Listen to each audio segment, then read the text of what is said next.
Welcome back to the Crypto's Key conversation. In this video, we're going to take a look at Johnny Deaton's argument of why he feels the XRPL is more decentralized than the Ethereum network.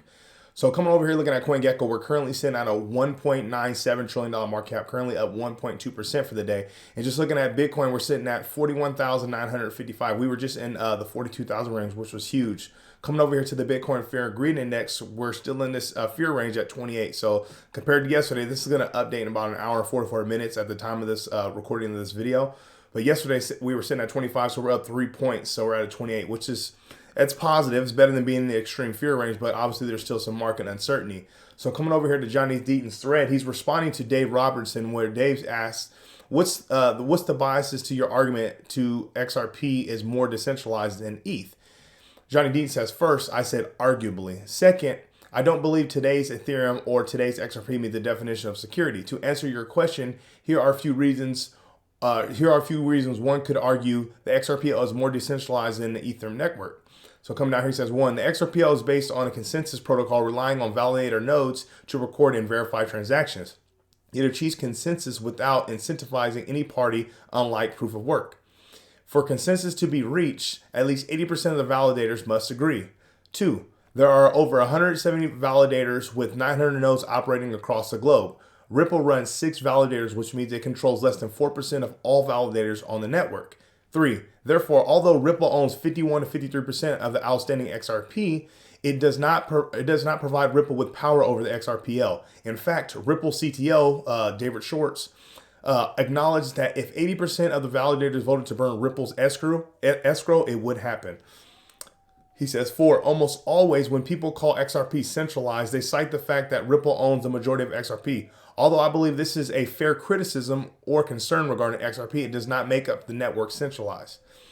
People constantly conflate tokens concentration with network centralization. They are not the same. Now, if the XRPL used a proof of stake consensus algorithm, I might have a different opinion, which brings me to my 5th reason. 5. There's a valid argument that today XRP is more decentralized than Ethereum, but when ETH moves to proof of stake consensus, I believe that the argument becomes stronger. I'm no expert, but I believe with a proof of stake consensus algorithm, the control of the supply can play a significant role. And I actually posted a video earlier this morning. If you haven't watched it, it was kind of covering this TikToker who put up a video of kind of what was going on with the whole, we call it the ETH gate or the ETH scandal when it comes to the Ethereum network not being so decentralized with the involvement of, Consensus, Joe Lubin and JP Morgan and so on. So you're going to see why this sentence right here, when it goes to proof of stake consensus algorithm, the control of the supply can play a significant role. Because if you have a majority of the supply, obviously you're staking it, right? You're earning a certain major allocation of the staking rewards, and you have like more voting power when it comes to, as they say, the consensus part of things, this is going to play a huge role. So we're going to go into it. So he goes, if true, who are the ETH whales? How much of the supply of ETH are owned by a few people or entities? What about Vitalik Buterin? What about Joseph Lubin? Rumored around 10% several years ago. Consensus, Mike Novogratz, JP Morgan, along with owning Ethereum's infrastructure via CSI. So we've been covering this throughout this channel. And, if you've been following Johnny Deaton or Digital Asset Investor or the Ripple versus SC case, and you've been looking at the timeline that the community has put together when it comes to the Ethereum free pass, you know about all these individuals and all these parties involved into this thing. So he says, like I said, the fair criticism or concern that Ripple owns so much XRP. I believe Ragdoll House recognized this concern when he created the rolling monthly cryptographic escrow.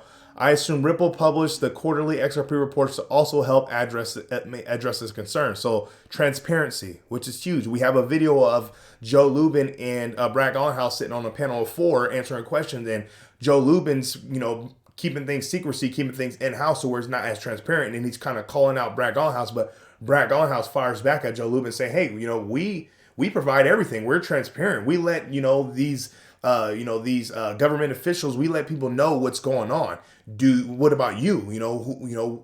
How much do you own, or what are you doing behind closed doors?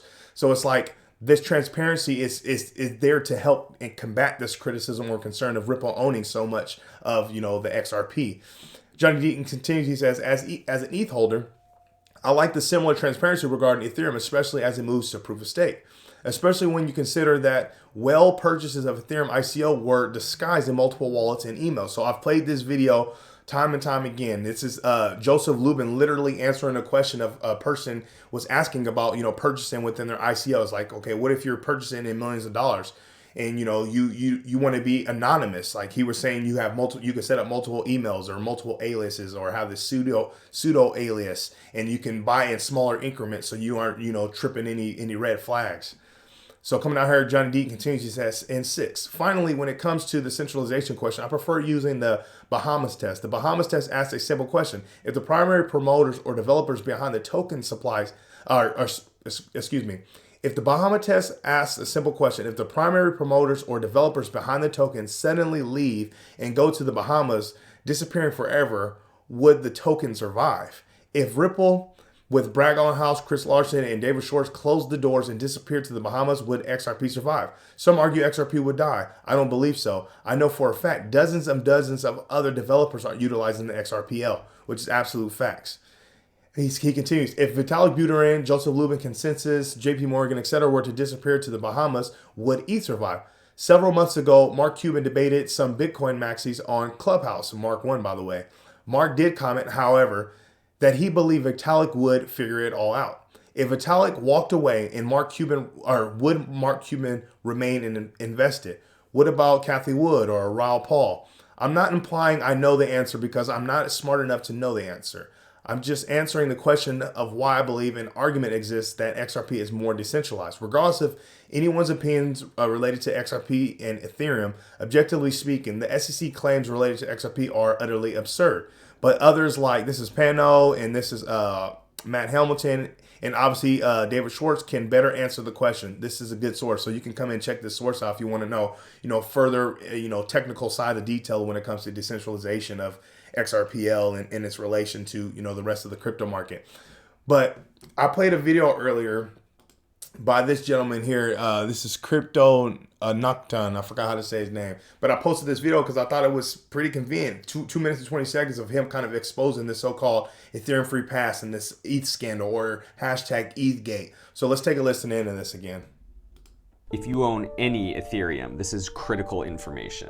And unfortunately, this news is darker than anybody was hoping to hear. That is because new information was leaked that unveils corruption within the Ethereum ecosystem. And this is a system many thought to be corruption-proof.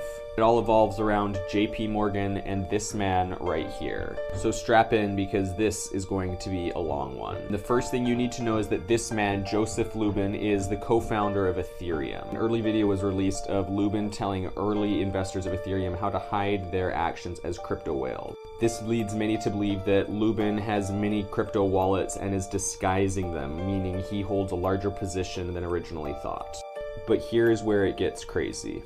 It was revealed that Lubin not only was a co-founder of Ethereum, but the owner and founder of Consensus. Now hang in here with me, because this gets complicated, but I promise it all connects. Because Ethereum relies on a system called Infura, which is actually owned by Consensus. And Consensus is owned by Lubin himself. So he holds much more power in the Ethereum ecosystem than people ever imagined possible. So this does not look good for Ethereum, but unfortunately there is even more. You may be surprised to learn that Consensus also owns MetaMask and the intellectual property associated with it, or at least it did. That is because something insane happened in August of 2022. Mysteriously, the intellectual property for Infura and MetaMask was transferred to a different entity called CSI. And this was done secretly without the permission of the shareholders of Consensus. But unfortunately, that is still not all. Because there was one major stakeholder in this new company, CSI, that would shock you. And is the mega financial institution JP Morgan. They bought a controlling stake of CSI. This now means that a major financial institution owns the infrastructure that is critical to keeping Ethereum running. And all of this was done in total secrecy before whistleblowers and shareholders released this information to the public. So be careful when you believe that these blockchain protocols are corruption-proof, because unfortunately the truth is much darker. And this is a huge revelation for Ethereum, and unfortunately I believe we will see more revelations from other blockchains come in the future. So welcome to the Crypto. So I posted literally just that video earlier this morning, but I wanted to kind of touch on Johnny Deaton's kind of viewpoint of how he would argue why the XRPL is more decentralized than Ethereum. But like as you can see, just hearing this quick and concise version of everything that we've already been talking about in our community, it's like kind of paints a picture for you. So I want to know what you think. Let me know what your thoughts are down in the comments. With all that being said, stay strong out there. Be safe.